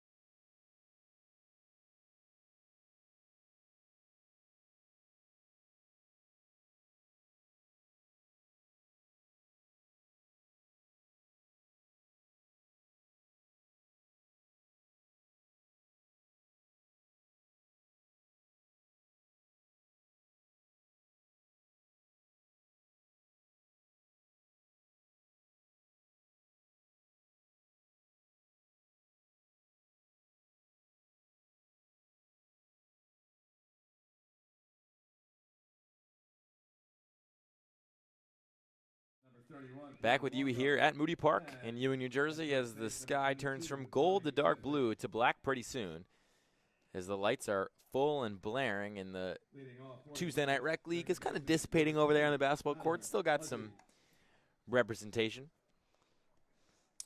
Huzzy at the plate now against Pena. Huzzy, one of them. Huzzy, almost a rarity for the Mammoths, 0-2. Today, we've seen a lot of big hits from them. They've taken advantage of some poor Kings pitching today. As that one's hit up the middle, and a nice pick made by Williams. Oh, he turns and fires across the diamond, but Diffley can't bring it in. That was almost a highlight reel play by Williams. Picked that one up with his gloves, spun and fired, and just couldn't get it to Diffley. Diffley tried to pick it on one hop. And yeah, Williams tried to do the Jeter throw back across his body. I mean, he executed it well. He gave him the low throw. Diffley, yeah, as you mentioned, it's not able to make the scoop, but that's a hit either way. I mean, Huzzy put that ball as perfectly as you can in the infield and just try to, make it a tough play for the Kings defense. As Huzzy picks up his second hit of the summer here at the ECCBL, that one's up high. Mullern in now. The 0 for 3 stat line next to his name does not represent the value he's really added to this one. Absolutely not. Reached a couple times, reached once on a walk, once on a fielder's choice, and he's been flying around on those base paths. He's got 2 runs already. That one drops in for a strike. It'll be 1-1.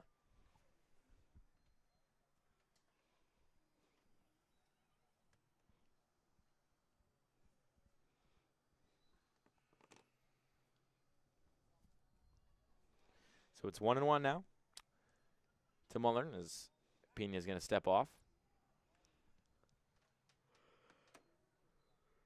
Toes the rubber again.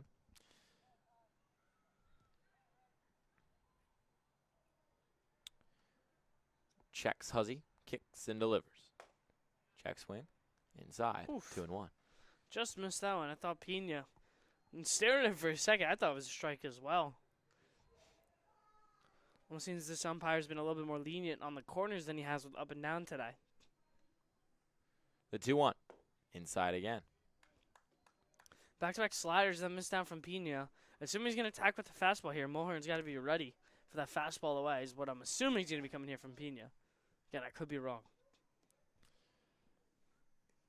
3-1 from Pena. Checks the runner. No play. Yeah, Huzzy not getting that too big of a lead over there anyways at first base. 3-1. In there for a called strike. Muller knew it too. Muller did not start his trot over to first. He's probably taken all the way there. Especially with the way that this home plate umpire has been calling the game. He's loved that outside corner today from either righties or lefties. Anything in the right side of the batter's box he's liked. 3-2. This one's grounded up the middle. Could be 2. Williams charges, flips back to Mercado. He does not have a play at first. And will eat it. But Huzzy is out. And Muller advances on a non-hit for the third time today. And another fielder's choice. Yeah, I mean, you're putting him on base still, and he's dangerous with those legs. So we'll see what kind of damage he can do as Pope steps into the batter's box, taps the plate. Pope 0 for 2 today with a walk. The pitch. Inside. Yeah, I mean, no one's really had a flashy day for the Mammoths, apart from McKenzie, we'll say, Luke, who's been unbelievable today. But apart from him, no one else has really been an unbelievable day today. And obviously, McKenzie's not the only one contributing to the total of 8 runs. So Pope's ahead in the count now, 2-0. Pena just trying to find some sort of rhythm, consistency here. He's got the antsy Mullern over there on first base. Kicks, delivers, and gets the outside corner. It'll be 2-1.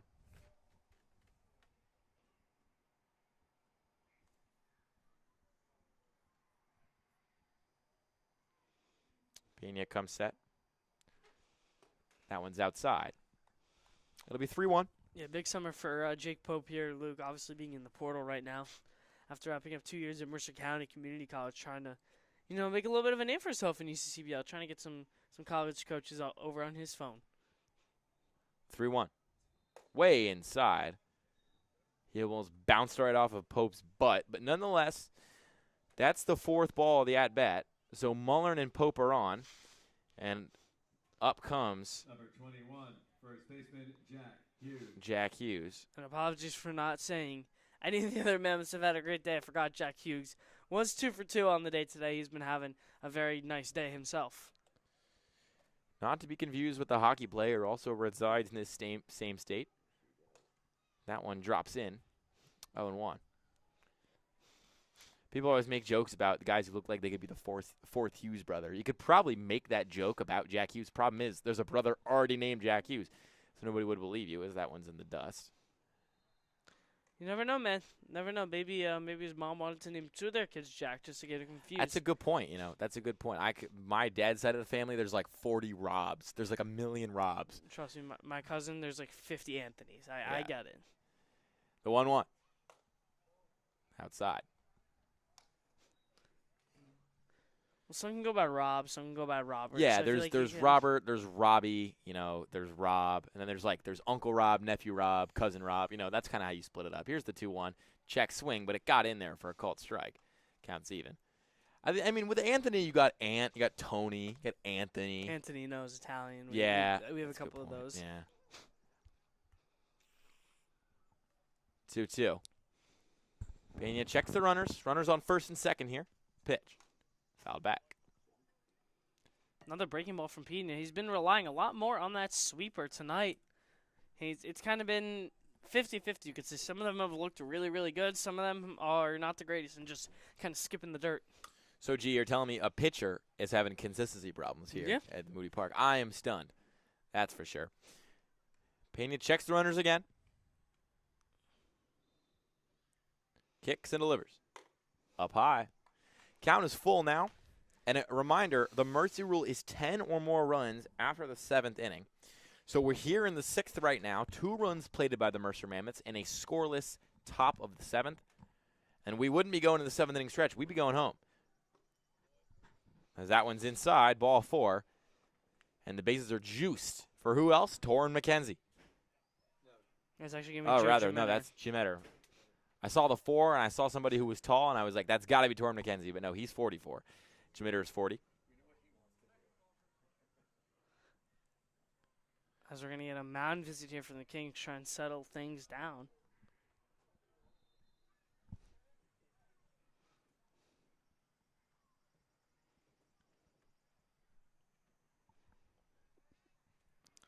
after a brief powwow in the bump. The Kings assume their positions again in the field. Number 40, the DH, Joe Gemitter. Gemitter in the box now.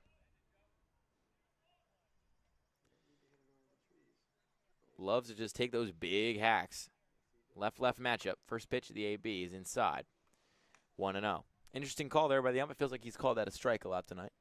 100%. It's just, I am kind of shocked because, as I mentioned, I think the umpire's been a little bit more lenient with the in and out than he has with the up and down. Nice pitch there. My opinion is that sweeper he mentioned just curved all the way in and caught the inside of the zone. Pina about to throw his 40th pitch. The 1-1. Into the corner. And ahead in the count on 40 pitches. This is 41st. Gemitter with his gold bat stands tall in the left-handed batter's box. The 41st pitch of the night is cracked up to third base and into the gap. No, rather a sweeping play by Mercado. But there will be no out. Mercado came in there, seemingly he just teleported, apparated in there, got to the ball somehow to prevent perhaps further damage from being done. But the run is still plated for the Mercer Mammoths. And who you really have to tip your cap to, Luke, is Jack Hughes over there, the base runner over on first base, beats the force out to second. Let's say in high school, my head coach, Coach McCaffrey, he said, you want to beat that force out. That's what you have to do to win baseball games. If you look at Jack Hughes beating the force so Mercado doesn't have the play, instead of making it runners will score either way, but instead of making it runners on the corners too dead, the base is just going to remain juiced. So nice base running there by Jack Hughes over there for the Mercer Mammoths. So we're going to get a pitching change here for the South Jersey Kings, and we'll go to break. We'll be with you in 30 seconds. Hi, my name is Dr. Philip Glassner. I'm a hip and knee replacement specialist at Mid-Jersey Orthopedics. We're a multi-specialty orthopedic practice with offices in Flemington, Bridgewater, and Washington, New Jersey. We have 18 fellowship-trained specialists to take care of you from your neck down to your toes. We offer conservative management such as bracing, therapy, and injections through surgical interventions as well. Our goal is to keep you active and healthy and get you back in the game. We also offer on-site digital x-ray as well as MRI. We have evening and Saturday morning office hours to assist with convenient appointment times, as well as having walk-in appointments available. Call us or visit our website at midjerseyorthopedics.com so we can help you to live life better.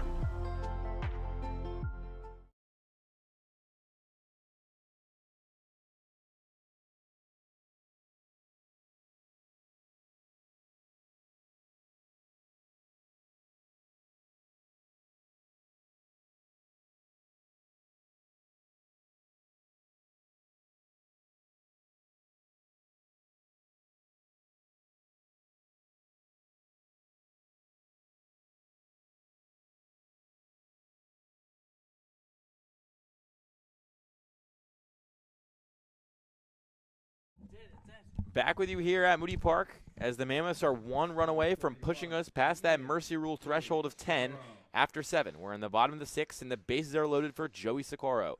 New pitcher is Ryan Iber, Denville, New Jersey native, heading into his sophomore season of college ball. He's going to pitch at Georgian Court next year as he gets a big swing and a miss on his first offering. I mean, and Luke, in all honesty, the best case scenario here for Iber is if you get that ground ball double play, because you do not want to face Torrin McKenzie right now with the way he's been swinging the bat. Yeah, 1. Up high. And there's one gone here. 1-1. Bases loaded. 1 out. Pitch way inside. Scorer to get on his happy feet and get out of the way. Scorer is over 3 tonight. Pretty reliable hitter outside of this evening. 294 on the season. The 2-1. Got the inside corner. 2-2. See, Iber's definitely got a little bit of that giddy up on the fastball. Score's got to make sure that foot is down, and he's ready to go on it. The 2-2. Swing and a miss. They're going to say foul tip, but it doesn't matter because Longo caught it. So a big second out here in the bottom of the 6th. Number 44, right fielder. And brings up Torrin McKenzie, who's been everywhere, all over the base paths, made a great play in the outfield. He's done everything the Mercer Mammoths could possibly ask him. And right now they're asking him to send him home early. The pitch, down low, gets away, but Pope will stay where he is over at third base. 2 outs here in the bottom of the 6th.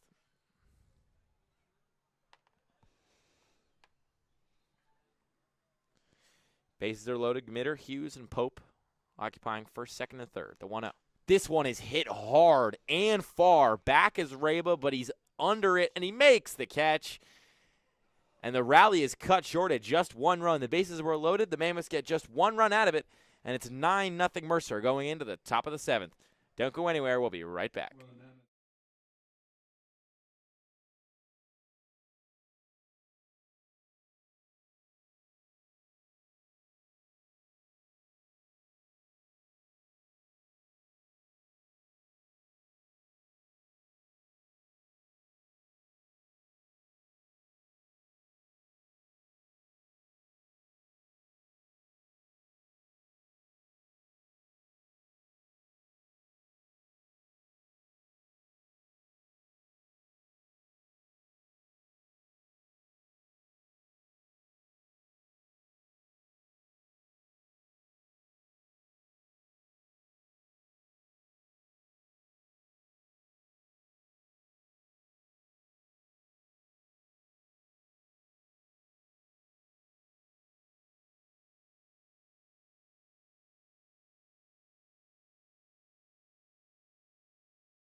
Back with you here in the top of the 7th.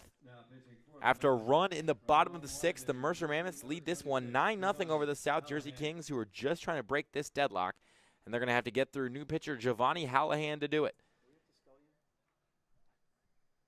And it's Scullion at the plate. The big bat. That's not a guy you want to face if you're coming in for your first throws of the night if you're Hallahan. Absolutely not. I get Scullion's over 1. He's drawn 2 walks today. And we know how dangerous of a hitting threat this kid is. This one's a swing and a miss, though. Fanned at that one from Hallahan. Going into his second year at Widener.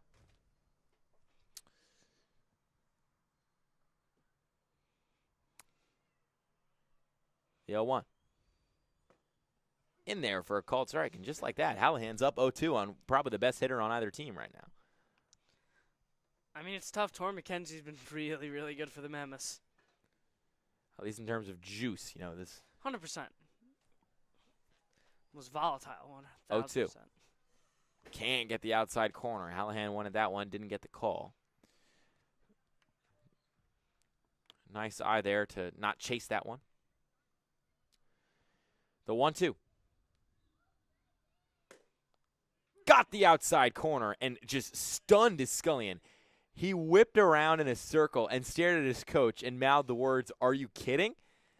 And evidently, it is no joke, and Scullion is warned for whatever he said to the umpire, and Kings coaches are not happy. To me, that was the exact same pitch, the exact same spot, and this time the ump called a strike. I think this guy just wants to go home. He must have reservations or something. I mean, I don't know what reservations you're going to with the after the 7 o'clock game at the ECCBL. Everything's going to be closed. Yeah, probably reservations at places we can't talk about in the broadcast, that's for sure. Longo's in the box, and he grounds this one to short. It's scooped up by Pope. He handles the Moody hop well and gets the out on a nice fling across the diamond. And a nice stretch there by Hughes to make sure that ball didn't take him off the bag. And just like that, there's 2 gone here, and Hallahan looks comfortable in the top of the 7th. Left fielder, Zach Maxwell. Nice bounce back outing so far for Hallahan, who the last time, Luke, we called a game of his, didn't end up too well. Well, the inning's not over yet, Absolutely. as that one's a swing and a miss.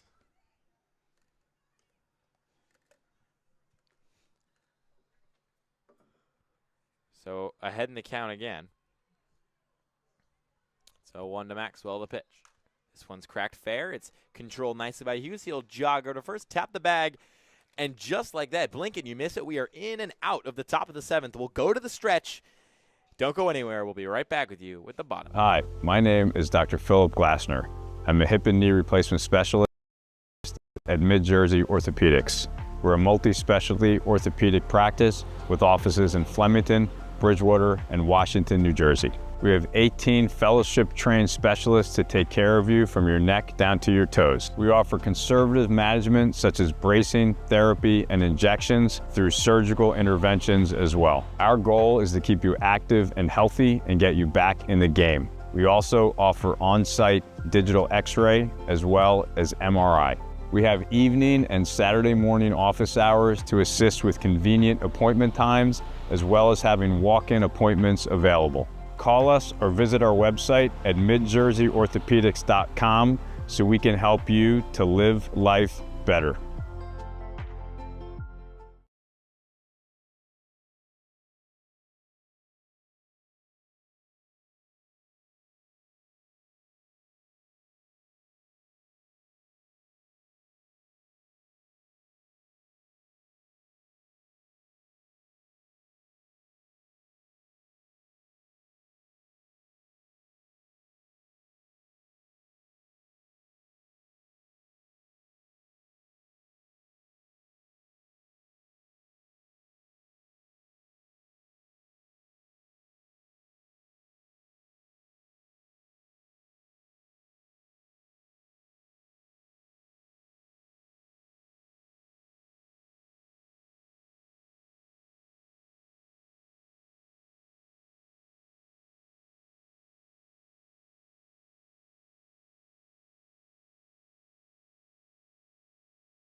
Back with you here at Moody with maybe the most ajar camera we've had in a long time. So while the umpire takes his time, I'm going to try to fix it. Be back in 10 seconds. Who? I'm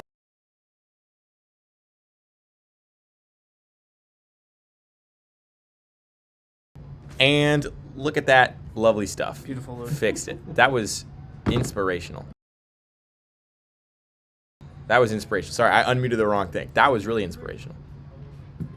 Pitch hitting to lead off for the Mammoths, number 33, Bannon. Big stuff Brazell. for me. Straightening that camera out. Well, actually, it kind of got tilted again. Whatever. It's better than it was before. You know, you could see the fence.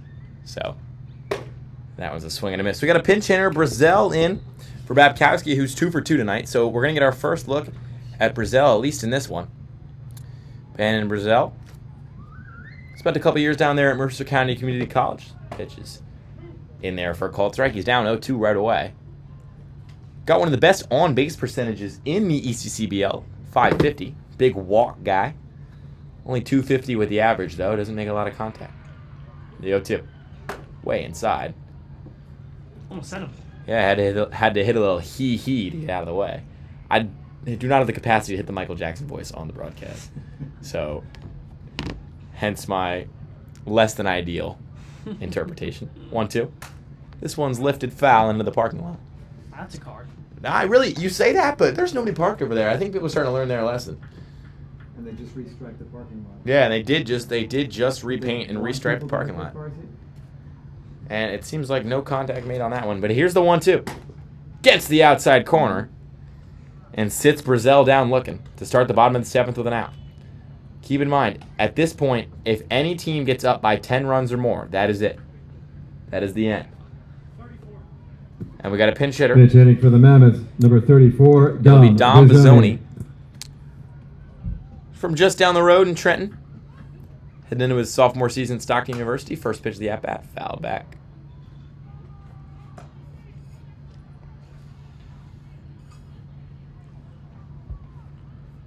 Is only way behind the Iber fastball. I mean, we talked about it last inning. He definitely has some giddy up on his heater.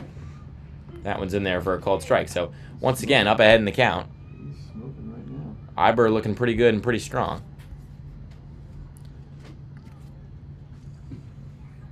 Going to play at Georgian Court next year, and that one's, I mean, way inside and hit him. Just yanked that one with a capital Y.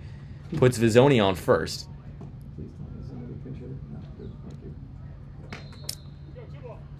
And so up at the plate Number now. 17, third will be baseman, Will Heyman. And the winning run is on first. But it's going to take a big hit from Heyman to even move him. But there's one gone here. We'll see if Iber lets that wild pitch deter him from the strong appearance he was having thus far. Fouled back right at the camera, and there goes all my hard work. I was feeling mighty proud of myself for straightening that camera out, and all of a sudden it's way worse than it was when I started. If they could foul it off on the other side of the fence, that would be great. Maybe it would do my job for me and straighten it out. But nonetheless, the 0-1. Swing and a miss. It'll be 0-2.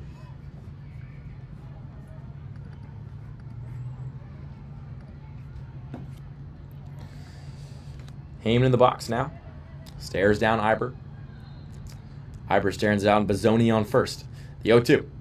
This one is lined right to second base and through the glove of Williams. It was like there was a hole. Digging in for third. Bizzoni is heading there, and he'll make it there standing. So we got runners in the corners, and the winning run 90 feet away with one gone. Williams is up and down day, and the field continues. He tried to look that one all the way in, but it seemed to just sneak right inside of his glove. And now he's looking down and staring at it like there was a hole in it. Number 20, I don't even know. second I'm baseman, gonna be Tyler honest. I don't Huzzy. even know it's been an up and down day for Williams in the field. I think it's just been a down day. As I was trying to give him a little bit more credit than this, sir, he almost pulled off that insane Jeter throw. It wasn't even his fault he didn't pull it off. The first pitch of the at-bat is lined back off the fence, and there goes the camera some more. Not good. Not good. But a big hit here could make this camera, situation moot because we'd be home. It's 9-0 Mammoths. Bottom of the 7th. The pitch. Fouled back again. Could you make it any worse? I don't think you could. I really don't think you could. We're staring at a chain link right now. I think I can fix this live. Let's see if I have it in me. Slight adjustment. That's a little bit better. 0-2. Running our own show here to Huzzy. The pitch. This one is fouled. That one's into the parking lot. There's more of a car threat on that one. Hit the pole. It hit the pole.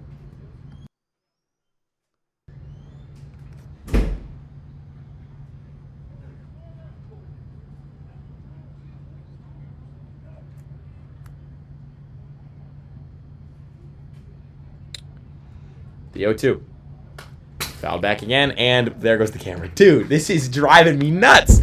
Every time I fix it, they find a way to make it worse. Gonna tilt it again. I mean, that is as bad as it is. Huzzy's having a nice at bat right now against Iber. Yeah. Hanging in there against his overpowering fastball. Still hasn't really taken a pitch yet. Here's the 0-2. Swing and a foul ball. Barely got a piece of that one. I feel like that one had a little bit more dip to it. Iber went golfing instead of playing baseball. Excuse me, Huzzy. So it's 0-2. One gone. Huzzy's battling here in the box. Runners in the corners. Iber comes set, delivers, and it's fouled back again. And the camera continues to just do what it's doing. I mean, for an 0-2 count, I mean, this is at-bat's been going on for a long time now. And I can tell the at-bat's been going on for a long time because I've now gotten them and fixed the camera 3 times in this entire at-bat. The 0-2. Fouled back. And just like the Bee Gees, he's staying alive there. With the winning run 90 feet away. A hit here. I mean, Huzzy would have earned his orange slices after this one with a nice hit here. Most definitely he would. Eibert up to 22 pitches. Come set. The 0-2. Swing and a ground ball. This is taking some weird hops. Firing home, and it's not in time. And that'll do it here at Moody Park. Huzzy puts together a seemingly an infinite pitch at bat, but gets an infield single to end this one. It is Mercer 10, South Jersey nothing after a dominant display from the Mammoths' arms leads to a mercy rule victory in the 7th. For my broadcast partner, Giacomo, I am Luke. Thank you so much for tuning in tonight.